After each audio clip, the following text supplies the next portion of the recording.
existing Liquor Act. That's why in the Act at the time, there were no Sunday hours until the bylaw was changed to say that people who have liquor stores of consumption business can apply to get their hours extended. So even the police, if I come to the police as well, you note that they, at first, they said they object to the application. They didn't give any reasons. I first saw the reasons when I look at the bundle of papers that is in front of me. And the reasons that they give as well, they're not reasons. They're saying there was an investigation. It turned out not to be true, that investigation. Also, the law enforcement on their side, when they were busy compiling their report, they interviewed the neighbors. They didn't get any objections from the neighbors. This is where I do not understand why Councillor McCarthy said the matter must be deferred and she can discuss it with the council manager. It should have been brought before sub-council 1 to deal with the matter, sub-council 3, sorry, to deal with the matter and discuss it and come to a conclusion. And that is why I'm saying most of them were in support. Everybody else were in support of the application, except Councillor McCarthy. And just based on that, I do feel that even if you look at the report of the police, they're not saying Mr. Moloi is not complying with his license conditions. They're not saying he has contravened any of the conditions that were issued in terms of the land use departure. So he's complying with everything. That is why now he's trying to apply for Sunday hours. There were some objections, I think, from a gentleman called Russell Capes, I think, which came in afterwards. If you look at a report from Elizabeth Jones, and the nature of his objections are that he's talking about Makoni Primary School, but it's more than 500 meters away, and it's on the other side. Is it Democracy Way, the main road that's used by taxis and buses? There's no way that his business will disturb tuition at that school, for example. No problems there. And secondly, he talked about the mosque. I mean, if you look at the mosque is very far away, and Mr. Moloi doesn't operate, for example, on Friday during the hours of the mosque, from 1 o'clock until 2 o'clock. He's closed at that time because he knows there are some people in his area who are Muslim. Out of respect for them, he doesn't trade during those hours. That is why there is no objection from them. So just based on that, we feel that by refusing the application, Councillor McCarthy was unfair because everybody else was in support of the application. Okay. Aubrey, can you tell me the land use? I think previously we requested you to apply for temporary departure. Did you do that? Is that in process? There is a temporary land use departure.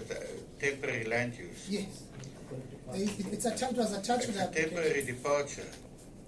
I beg your pardon? Is there a temporary departure in place? Yes.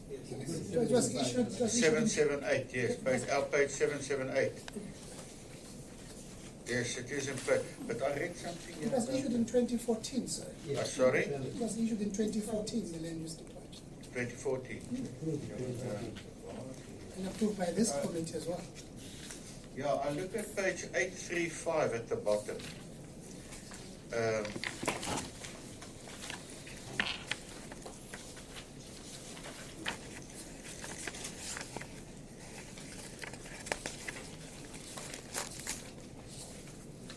This is not.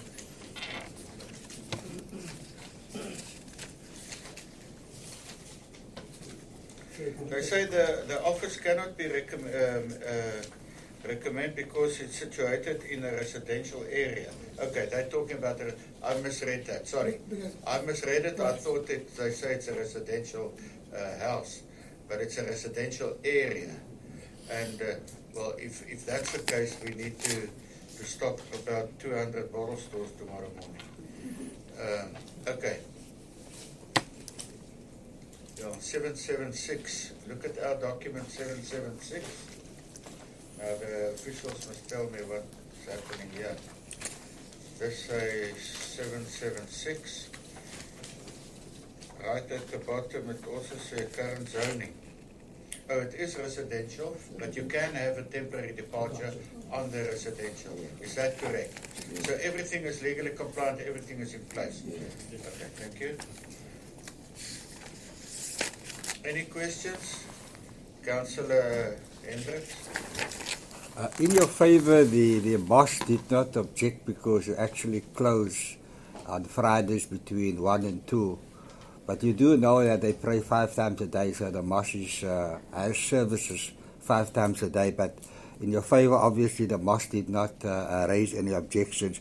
Do you think that the sub-council's take that you should not sell to homeless and vulnerable residents during extended hours was a reasonable demand? Where do these people get the money to buy in any case if they are homeless and vulnerable? No, you cannot answer the question on where do they get the money.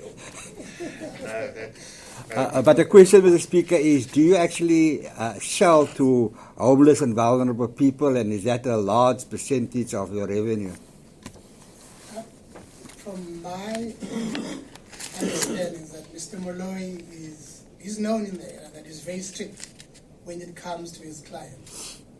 And he doesn't sell to young people, he doesn't sell to vagrants. As a result, around that area, you won't get any vagrants and any loitering around. And he also has cameras right around his premises. So even the guy called Russell Capes, he even came to him. He said he likes the way he runs his business. That is why we didn't even understand why he sort of turned around and ended up objecting to that. yeah, okay, thank you. I think the only thing the law says is you cannot sell to people under the age of 18. And, vagrants. It's a constitutional right. Okay, but anyway, yes, sir. I'm sorry, Chair, if I can maybe through you ask a question ask you to ask the applicant a question.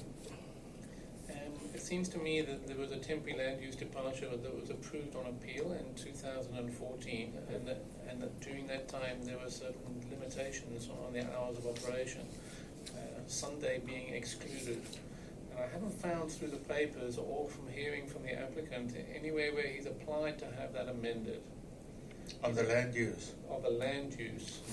There's a report on here from the planners saying that they believe that there is no land use application to amend the condition to allow Sunday trading. What appears to have happened is that the applicant has only applied to the liquor board for extended hours and has not applied for a land use amendment first. That's on folio 831. It's quite clear to me, reading this, that the applicant hasn't applied to amend that condition. And that would need to be done first before one can grant the extended liquor license. Yeah, but if we uphold on the condition and put a condition in that they do the application of the land use and that being approved. Yes, as long as that is in there to make sure. But I just wanted to ask whether that can be put in. I don't think it is applied. Aubrey?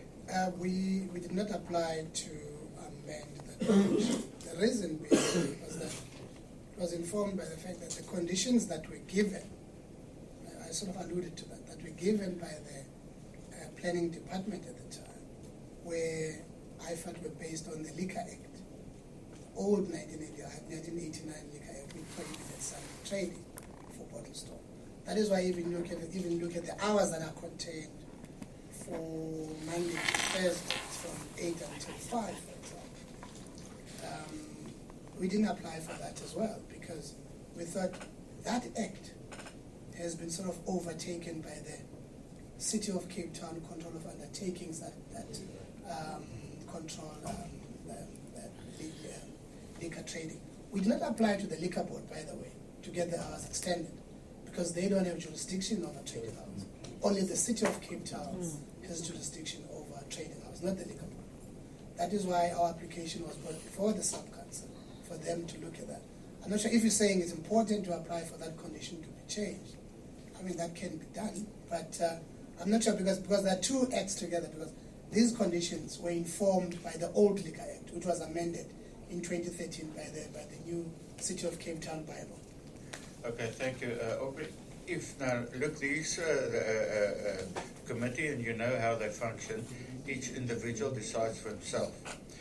If it happens that this committee decide to uphold the appeal and put a condition in that you apply for the land use to be rectified, as pointed out by the official, to let the hours kick in then after that. Do you understand that? Is that in order with you? It is in order. And then the official indicated that's in order with them as well. Okay. Okay, thank you. Any further questions? Okay, thank you. Thank you for your time. Thank you, sir.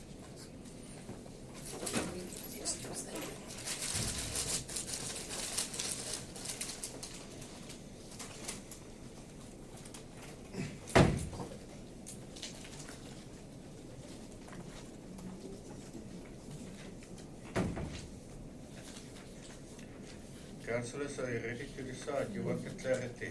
Yeah. Chairperson, point of clarity, in view of the new legislation, now when somebody applies for extended hours, surely that then supersedes the conditions that's been set aside. Because if I listen to the official saying this was, in terms of the departure, there were certain conditions set aside in terms of restriction. Here you have a formal application to the city now, to us, asking for extended hours. And we are a committee that takes a decision. Doesn't that then supersedes the conditions set aside in terms of the old act or by the department? Or are we competent to make an amendment to this condition that was set by the council at this junction? I think there's the separation of the land use, but can you? Chair, there's two different legislations involved here, and the owner would need to obtain approval in terms of both of them. The question is which one comes first. Now, I would argue normally and logically that the land use should be the first one which is acquired, after which then the extended liquor license would come afterwards. But I don't want to sort of like curtail this process unnecessarily, and therefore the suggestion of putting in a condition to say that they still need to get the land use hours changed would then be sufficient, because then you've exercised, That's only Sunday. Just for the Sunday, Yeah. yes. So they would have their extended liquor hours, but they would still need to get their land use done. Otherwise, they would be in contravention of the bylaw. We will. Okay, Councillor Hendricks. Yeah, a land use amendment or approval would obviously trigger off consideration to extend the liquor trading hours. So obviously, if there's no land use amendment approval, I don't know why there's an appeal, because that triggers off everything else. So we can't work backwards. We can't put the horse before the cart before the horse. Just to follow up, you see, my thinking aloud is because we have a departure that expires in 2019. Now, nothing stopping the applicant, listening to what you said, that he could, in knowing very well that the departure expires in 2019, nothing stopping him for now to apply formally over a consent use because in view of his departure expiring. Because this process sometimes takes time. By the time he asks for an amendment to this particular one, it's time for him to reapply for a departure, because his departure then ends at 2019. So I'm thinking aloud, how do we help our people? And I think our professionals need to also find a way how we could help our people. That's where I'm coming from, Chair. Yeah, if I understand it correctly, I think the official also took the line to assist, and that is if we're going to uphold, then they must get their land use alteration of that one condition in place, and that is what they must apply for. Is that correct? Now, that application of that condition, that goes to the officials, or does it go to the sub-council? Chair, this two things. Firstly, I wouldn't recommend it being a condition of the But it's current a one. condition already. No, I wouldn't. You're looking now at the liquor extension. I wouldn't make it a condition